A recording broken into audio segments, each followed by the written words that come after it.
Its motto is whatever it takes, as long as it's not taking our privacy, Mr Speaker.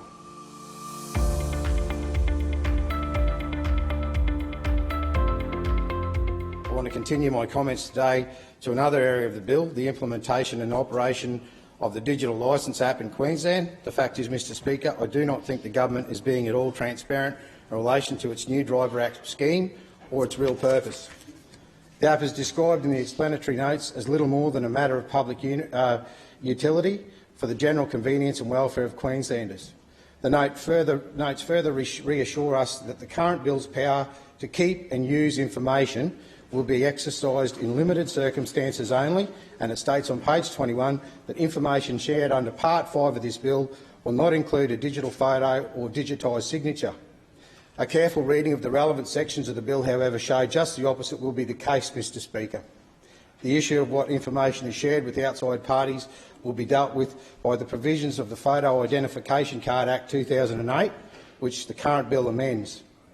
Under the provision of the newly amended Photo ID Card Act, Mr Speaker, the Chief Executive will be authorised to retain and to release information obtained through the Driver's Licence Act. Moreover, under the amended Photo ID Act definition, information is inclusive of a digital photo and digitised signature. So the explanatory notes reassured on this point are highly misleading, Mr Speaker. This lack of transparency can hardly be accidental. The Commonwealth Government recently revealed that the Queensland Government has already undertaken to share the new Digital Driver's Licence app photos and information. In answer to the question in Senate estimates last month, the Department of Home Affairs confirmed Queensland had fully committed to the uploading of Digital Licence app to the National Driver Facial Recognition Solution, NDL-FRS. The current driver's licence system lacks the high-definition facial imaging required for the Commonwealth's new NDL-FRS system. The new driver's licence app, however, solves this problem. This is a real purpose of the new app. The app's high-definition facial imaging data will be shared with the Commonwealth Government and biometric templates created from these images stored indefinitely.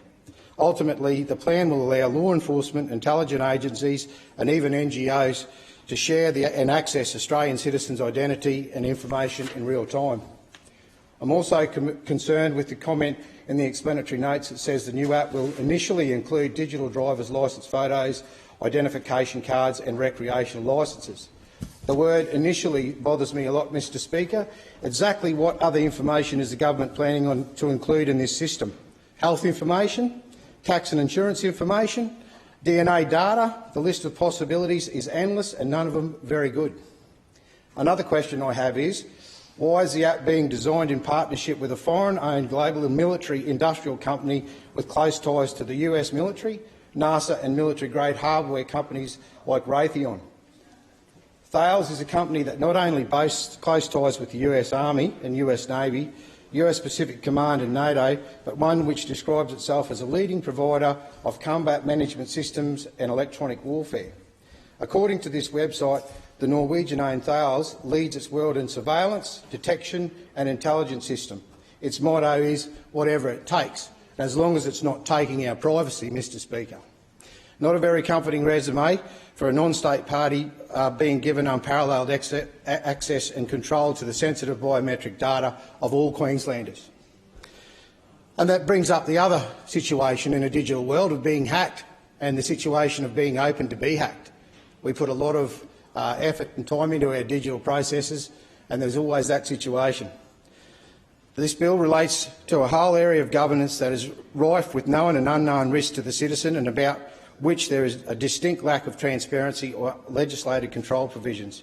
In a speech to the UN last year, the British PM warned about the dangers we face with new technologies of surveillance and control. He concluded his speech saying, "Digital authoritarianism has become an emerging reality, and unless we ensure the new technology reflects human rights and democratic freedoms, the Universal Declaration of Human Rights will mean nothing." In Queensland, we urgently need increased oversight and regulation by independent statutory commissioners. Mr Speaker, particularly around the areas of consent, retention, sharing and the use of people's biometric information. Until that happens, all bills like this one should be looked to be rejected.